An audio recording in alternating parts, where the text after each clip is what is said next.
This is my Antec DF500 RGB.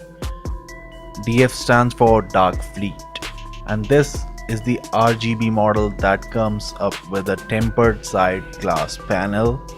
And today I'm going to present my full review of this baby. So stay tuned and watch this video till the end, you guys. Hey guys, welcome back to the channel. How are you all? So welcome है आप सबका आज Antec DF500 के review video में। हाँ, काफी सारे लोग काफी अवेट कर रहे थे इस वीडियो को एंड मुझे थोड़ा ज्यादा टाइम लग गया। एक्चुअली से 1-2 वीक पहले मुझे बना के अपलोड करना था, और ये काम मैं आज कर रहा हूँ क्योंकि मैं पिछले 2-3 हफ्ते से काफी ज्यादा बिजी था। मैं किसी ना किसी दिन आप लोगों को बताऊंगा कि मैं क्यों बिजी था, बाकी तब तक आप इमेजिन कर सकते हो, राइट। सो आज मैं इसके बारे में पूरी 100% डिटेल आपको बताऊंगा कि इस कैबिनेट की क्या क्या अच्छी बातें हैं और क्या क्या इसके अंदर कमियां हैं। सो सबसे पहले हम बात करेंगे इसके डिजाइन की। So guys, photos are not doing justice for this guy. ये रियलिटी में इसकी फोटो से कहीं ज्यादा बेटर लगता है। रियलिटी मतलब फोटोज के अंदर तो एक्चुअली मुझे बड़ा नॉर्मल सा लग रहा था कि आगे 3 फैंस लगे हुए हैं आरजीबी वाले, बस वो मतलब थोड़ा सा ब्लैंड लग रहा था। But the moment I unboxed it, unboxing का वीडियो भी है, अगर आपको देखना होगा तो मैं लिंक दे दूंगा। अनबॉक्स करने के बाद जब मैंने इसे फर्स्ट टाइम देखा, आई वॉज ब्लोन।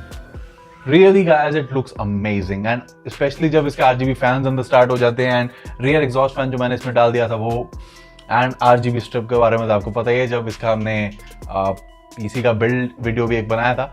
तो अगर वो भी नहीं देखा तो मैं आपको यहाँ पे लिंक दे दूंगा, तो चेकआउट कर लेना, ठीक है गाइस। तो डिजाइन में मैं इसे दूंगा 5 आउट ऑफ 5 में से आई थिंक 4 स्टार्स। सो ठीक है, प्रिटी गुड, राइट। सो अब बात करते हैं इसके फीचर्स की। तो गाइस, इसके अंदर हमें मिल जाता है एक RGB मॉड्यूल जो कि पीछे लगा हुआ है इसके। आप चाहो तो इसके साथ डेजी चेनिंग के अंदर आप जितने मर्जी फैंस लगा सकते हो, RGB स्ट्रिप लगा सकते हो, कहीं कुछ और लगा सकते हो, जितना मर्जी। तो एंटेक की एक खासियत है, इसके फैंस के अंदर हमें 2 वायर्स मिल जाती है, both for male and female. So Daisy चेनिंग is actually very easy. Actually इसके ऊपर मैंने एक पूरा वीडियो बनाया है कि फैंस को कैसे कनेक्ट करना है। सो अगर आपने वो भी नहीं देखा तो यहाँ पे लिंक है, आप चेकआउट कर लेना। तो नेक्स्ट अब हम बात करते हैं इसके अंदर स्पेस की। सो गाइस, जैसे कि आप फ्रंट पे देख रहे हो, मेरा Z370 मदरबोर्ड भी काफ़ी बड़ा मदरबोर्ड है, उसके बाद भी हमें काफ़ी सारा स्पेस यहाँ पे मिल जाता है। सो साइड के अंदर आप पूरा radiator, water cooling towers and जो मर्जी आप लगाना चाहो, बहुत ज़्यादा स्पेस इसके अंदर अवेलेबल है। सो स्पेस के कोई दिक्कत नहीं है इसके अंदर, स्पेस के लिए 5 आउट ऑफ 5। एंड गाइस, आप नोटिस कर रहे होंगे कि मैंने SSD को भी बाहर लगा दिया है, जबकि SSD एंड हार्ड ड्राइव्स के लिए इसके अंदर स्पेशल स्पेसेस दे रखी हैं, 2 SSD और 2 हार्ड ड्राइव। तो 4 तो आप यही लगा सकते हो, पीछे के साइड पे इसके अंदर जगह दी हुई है। तो जो हमारा ये SMPS श्राउड है, इसके अंदर ही हमें हार्ड ड्राइव के लिए 2 कैडीज मिल जाती हैं, जिसके अंदर आपको एक स्क्रू भी नहीं कसना, डायरेक्टली लगा देना है। And same with the SSD जो कि पीछे की साइड में हमें स्पेस प्रोवाइडेड है। सो बात करते हैं गाइस अब इसकी परफॉर्मेंस की। मेन बात है कि हम इस टाइप का कैबिनेट लेते हैं, खाली शो के लिए तो लेते ही हैं ऑब्वियसली, बट हमें कूलिंग भी इतनी बढ़िया चाहिए। ऑब्वियसली बात है, एक्सपेंसिव ग्राफिक्स कार्ड लगे हों और उसे अगर प्रॉपर कूलिंग ना मिले बड़े जल्दी खराब हो जाते हैं। So we got 3 intake fans इसके साथ हमें आते हैं, लेकिन इसमें कोई एग्जॉस्ट फैन नहीं आता। तो सबसे पहला काम हमें यही है कि एक एग्जॉस्ट फैन लेना पड़ता है इसके अंदर। सो 3 इनटेक में फैंस आते हैं। तो इसके अंदर तीनों साइड पे हमें मिल जाता है डस्ट फिल्टर। सो इनटेक पे भी डस्ट फिल्टर है, टॉप पे भी डस्ट फिल्टर है, एंड SMPS के नीचे के साइड पे भी एक डस्ट फिल्टर हमें मिल जाता है। 2 मैग्नेटिक है, top and front one, and जो SMPS वाला है वो नॉर्मल है। एंड इसी के साथ में कई लोग सोचते हैं कि फ्रंट तो इसका बिल्कुल ही कवर्ड है, तो एयर इनटेक ये करता कहाँ से है। सो एक्चुअली गाइस, इसके अंदर 5 स्पॉट्स बनाए हुए हैं जहाँ से एयर इनटेक करता है। सो साइड्स के अंदर ये आपको दिख रहे होंगे, ये कटआउट्स दे रखे हैं, काफी बड़े कटआउट्स हैं। सो एयर में आई थिंक इतना कोई डिफरेंस नहीं आता। एंड एक नीचे के साइड पे भी है, सो आप देख सकते हो। अगर आपको तब भी लग रहा है कि एयर इनटेक कम हो रहा है, तो या तो आप इन फैंस की स्पीड मैक्सिमम कर दो। अभी मैंने कुछ नहीं छेड़ा, सॉफ्टवेयर में जो क्वाइट सेटिंग होती है मैं वो यूज कर रहा हूँ। सो आप चाहो तो ये प्लास्टिक जो फ्रंट में दे रखा है, हाँ गाइस, ये प्लास्टिक है, this is not a tempered glass. Tempered glass खाली साइड में है, यहाँ पे लिखा भी हुआ है। And front one is the ABS plastic I guess. तो आवाज से पता चल जाता है एंड फील से भी। सो ये भी 4 स्क्रूज पे होल्ड है, सॉरी 6 स्क्रूज पे होल्ड है। तो अब इसे क्लिक करोगे तो मतलब निकालोगे तो निकल जाएगा, बट मैं रिकमेंड नहीं करता क्योंकि उससे वो डस्ट बहुत ही ज़्यादा अंदर खींचेगा। अब डस्ट की बात चली है तो मैं बता दूं, ये काफ़ी फाइन पार्टिकल्स अपने अंदर डाल देता है, एंड वो मुझे नॉर्मल सी बात लगी क्योंकि रिव्यू में एक्चुअली इसका 3 महीने बाद कर रहा हूँ, तो 3 महीने में इतनी डस्ट आ ही जाती है क्योंकि मेरा कंप्यूटर चलता भी ज़्यादा है, almost 5 to 10 hours per day कहीं नहीं जाता। सो इतनी डस्ट तो ठीक है आई थिंक, है कि नहीं। एंड गाइस क्लीनिंग के लिए भी कोई इतना इशू नहीं है, बस आपको टेम्पर्ड ग्लास को उठा के साइड में रख देना है। एंड बाकी आप चाहो तो ब्लोअर यूज कर लो, चाहो तो एक क्लॉथ यूज कर लो, जिससे कि आप क्लीन इजीली कर पाओ। अनफिल्टर्स टॉप फिल्टर तो खैर गंदा होता नहीं मेरा, क्योंकि उसमें कोई फैन नहीं है। एंड जो इनटेक के साइड में फैन है, ये डेफिनेटली ये वाला फिल्टर थोड़ा सा गंदा हो गया था। एंड प्रीटी गुड कि थोड़ा सा तो संभाल लिया। बाकी इन द फाइन पार्टिकल्स से जो डस्ट के वो काफी सारे डाल दिए अंदर। एंड जो एग्जॉस्ट फैन है उसने भी काफी सारे निकाल दिए बाहर, खुद वो ज्यादा गंदा हो गया है। सबसे गंदा इस टाइम एग्जॉस्ट फैन ही है पीसी के अंदर। तो किसी दिन मैं उसे निकालूंगा एंड उसे मैं क्लीन आउट कर दूंगा। एंड गाइस बात करें इसकी बिल्ड क्वालिटी की, तो टेम्पर्ड ग्लास तो काफी सॉलिड है। I think it's 5mm, so it's pretty good. गिरेगा तो टूटेगा, वो तो ऑब्वियसली बात है। बट द थिंग इज जो इसका साइड कवर है, जो ये मेटल का है, ये एक्चुअली मुझे थोड़ा हल्का लगा मेरे प्रीवियस कैबिनेट से, जो कि काफी ज्यादा थिक गेज का है। सो यहाँ पे मैं इसको पॉइंट्स थोड़े से कम ही दूंगा, क्योंकि फ्रंट भी ओकेश है। बाकी जो इसका स्टील है लिटिल बिट गेज पतला है, क्योंकि प्राइस के हिसाब से देखा जाए तो कम ही है। एंड नाउ गाइस इसके अंदर बात करते हैं कि इसके अंदर हम कितने फैंस लगा सकते हैं। अगर आपको रेडिएटर्स या ऑल इन वन रेडिएटर्स जो आते हैं AIOs वो नहीं लगाने हैं, सो आपको खाली फैंस ही लगाने हो, तो you can install 7 fans in this thing. क्या guys 7, 3 on the front, 3 on the top and 1 on the back. And now guys कुछ बात करते हैं इसके कॉन्स की। ये सारे तो काइंड ऑफ प्रोज ही हो गए एंड थोड़ा सा मिक्स्ड हो गया। सो अब मैं बात करता हूँ इसके कॉन्स की। सो कॉन्स में सबसे पहले चीज आती है साइड में। अगर आप इसको पैनल को देखो, so it is exactly the flat, मतलब बिल्कुल फ्लैट है। तो कई कैबिनेट्स आपने नोटिस किया होगा, there is a bump.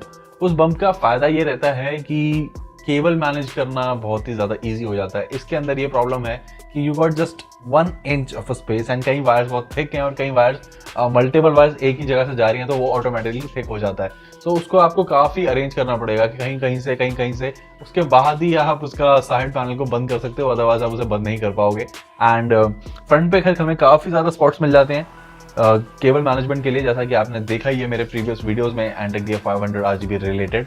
And pretty good. बस कहते हैं कि जो जहां से हम वायर्स को रूट कर रहे हैं वहां पे रबर ग्रोमेट्स नहीं है, बट आई डोंट थिंक तो इतना बड़ा इशू है रबर ग्रोमेट्स, क्योंकि वो ऐसा कि आप देख ही सकते हो कि नजर तो वो आ नहीं रहे। बट द थिंग इज अगर वो रबर ग्रोमेट्स भी लगे होते हैं तो थोड़ा सा और क्लीनर लुक लगता। अभी थोड़ा सा क्रूड लुक है, बट मुझे एक्चुअल में इतना कोई फर्क नहीं पड़ता। And I think guys I have covered almost every aspect of this thing. And मुझे अगर ओवरऑल एक चीज बतानी हो कि इसका price to performance and price to looks ratio अगर हम देखी जाए, तो अभी भी ये ऑलमोस्ट 4500 का अवेलेबल है हर जगह पे। एग्जैक्ट प्राइस मैं यहाँ पे आपको मेंशन कर दूंगा कि Amazon, फ्लिपकार्ट एंड स्नैपडील पे क्या है। बट द थिंग इज मैंने इसको उस प्राइस पे नहीं लिया था। मैंने इसको लिया था अप्रोक्सीमेटली ₹3700 का, स्नैपडील पे था, तो ये वहाँ पे भी 44 समथिंग 100 का। But the thing is I got 15 to 20% some bank discount, instant bank discount. So वो गाइस आप चेकआउट कर लेना तीनों वेबसाइट्स के, मैं लिंक आपको डिस्क्रिप्शन में दे ही दूंगा। सो अगर अंडर 4000 मिल जाता है तो there is nothing like it. But over 4000 मैं थोड़ा सा बोलूंगा कि बिल्ड क्वालिटी वाइज कमजोर है। ऑब्वियसली मतलब चलो आपने इसको डेस्क पे ही रखना है, नीचे तो गिराना नहीं है, इसके ऊपर बैठना तो है नहीं। बट द थिंग इज 4500 का प्राइस रेंज एक्चुअली बहुत ज्यादा है। एंड जो फैंस है मैम, एक चीज और है इसके अंदर, फैंस के अंदर डिफरेंस है। जो ये रियर फैन है ये भी एंटेक का ही है, Prism 120 RGB fan, and front भी एंटेक के फैंस है। But the thing is they are 3 pin, and ये जो पीछे वाला एग्जॉस्ट फैन है दिस इज 4 पिन। तो 4 पिन में बेसिकली आई थिंक एक टेम्परेचर सेंसर और होता है। You can control the RPM of the front fans too, but उतना जैसे RPM जैसे हमारा CPU फैन का कंट्रोल होता है उतने अच्छी तरह से वो नहीं होता। तो जो रियर फैन है वो बिल्कुल CPU फैन की तरह ही है, एकदम हाई परफॉर्मेंस का। एंड एक और चीज गाइस, फ्रंट फैंस का top speed RPM is just 1100, under 1100, and rear one का ऑलमोस्ट 2200। सो ये फैन मैंने 600 रुपीज का मार्केट से लिया था। सो ऑब्वियसली बात है अगर ये 600 का है 120 प्रिज्म RGB, सो ये वाले फैंस तो डेफिनेटली 300 रुपए के आसपास या 400 रुपए के मिल जाने चाहिए अगर मार्केट में अवेलेबिलिटी होती है तो अगर 500 रुपए भी हम इसका रेट लगाते हैं फैंस का, तो 1500 के फैंस हो गए, एंड उसके बाद भी 3000 रुपए केस के बचते हैं। So little bit on the expensive side, but on the looks side अगर हम देखा जाए तो it looks fantastic. Pictures are not doing justice to this guy, reality में इट लुक्स बेटर। एक्चुअली आप लोग अभी शायद थोड़ा सा नोटिस किया होगा, मैंने तो अभी तक इसका प्लास्टिक भी नहीं उतारा, क्योंकि टेम्पर्ड ग्लास पे भी एक काफी अच्छा प्लास्टिक लगा हुआ है, लेकिन पता नहीं चलता है, काफी क्लियर है वो। फ्रंट पे लगा हुआ है, लेकिन फ्रंट अगर ग्लास होता तो मैं उसका प्लास्टिक इंस्टेंटली उतार देता, क्योंकि वो गंदा तो लगी रहा है। बट डिफरेंस ये है कि फैन जब चल रहे होते हैं तो इतना पता नहीं चलता, फैन बंद होते हैं तो काफी पता चलता है, क्योंकि जो पैनल है वो भी डार्क एंड है। अंदर लाइट्स ऑन होती हैं तो उसका मतलब वो एकदम क्लियरली दिखाई दे जाता है, बट व्हेन इट्स ऑफ नज़र आता है। बस मैं उसको इसीलिए नहीं उतार रहा क्योंकि वो प्लास्टिक पैनल है एंड उसके ऊपर स्क्रैचेस और डस्ट जल्दी पड़ेगी। सो मैं कहा जब तक चलता है चला लो, क्या फ़र्क पड़ता है, राइट? अपने घर पे रहना है या जहाँ पर भी आपने यूज़ करना है। So guys I think that covered everything up. Cons भी हो गए, प्रोज भी हो गए, सब मिड सेक्शंस भी हो गया। सो अगर आपको गाइज कोई भी रिलेटेड क्वेश्चन होगा आपके पास तो do ask me whenever you want to. Comments पे कर देना, इंस्टाग्राम पे कर देना, फेसबुक पे कर देना, सारे लिंक्स डिस्क्रिप्शन के अंदर आपको मिल ही जाएंगे। So guys that's all for this video. I hope you guys liked it. मैं ज़्यादा नहीं इसको खींचना नहीं चाहता था, फिर भी शायद ये 5-10 मिनट का तो हो ही जाएगा। I don't know exactly, but this is my take on the Antec DF500 RGB for you guys. So guys, that's it for this video. Bye, take care, see ya, and हम मिलते हैं बहुत ही जल्द अगले वीडियो में। And guys, अगर आप नए हो मेरे चैनल पे, तो मेरा चैनल मोस्टली कार्स रिलेटेड है, but this is the special case क्योंकि मैंने इसकी अनबॉक्सिंग की थी, so people actually liked it. Then एक बिल्ड बनाया था, so that also people liked it.